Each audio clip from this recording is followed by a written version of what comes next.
Welcome to the On-Call MultiPro tutorial series. This video addresses patient sample collection and sample prep for the On-Call MultiPro.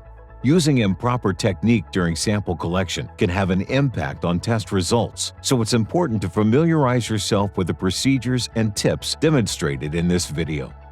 Be sure to bring samples and test cartridges to room temperature for approximately 1 hour before testing, if kept in cold storage.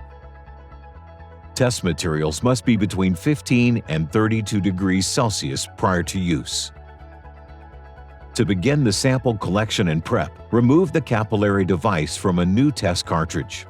Each MultiPro test has different sample type requirements. HbA1c is run with capillary or venous whole blood. ACR is run with urine, and CRP is run with capillary or venous whole blood, serum, or plasma. To collect a capillary blood sample, follow these steps.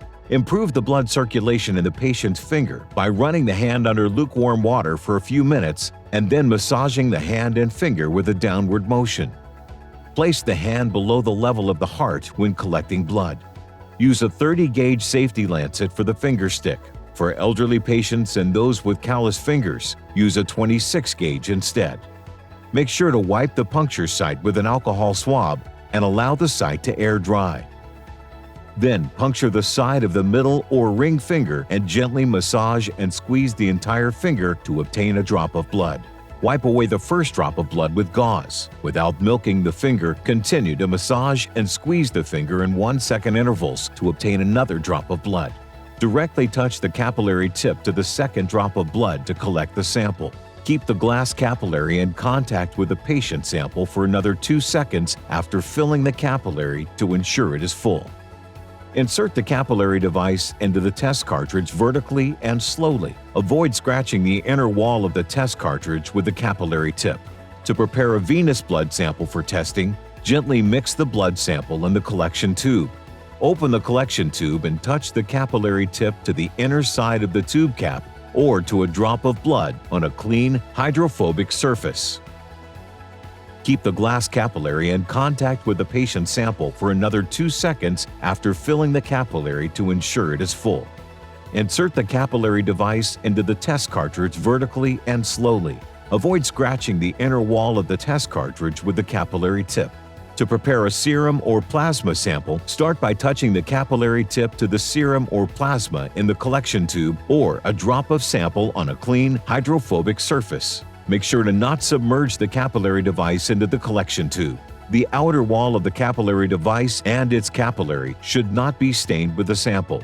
Keep the glass capillary in contact with the patient sample for another 2 seconds after filling the capillary to ensure it is full. Finally, insert the capillary device into the test cartridge vertically and slowly. Avoid scratching the inner wall of the test cartridge with the capillary tip.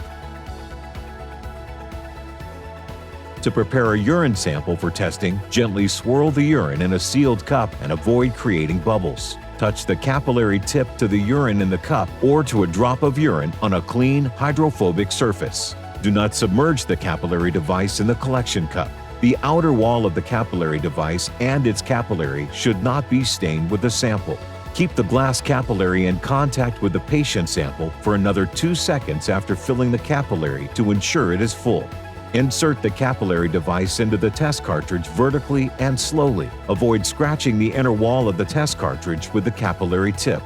Regardless of the sample type you're working with, make sure the capillary tube is completely filled to the tip, not underfilled and not spilling over the outside of the capillary tube.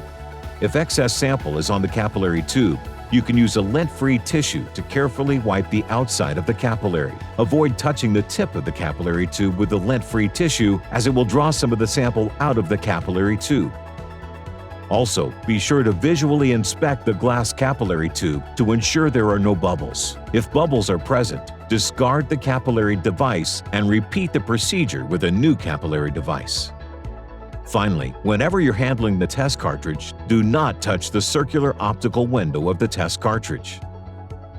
This concludes the On-Call MultiPro sample collection and sample prep tutorial. The next part of this video series will review the steps for running a patient test and control.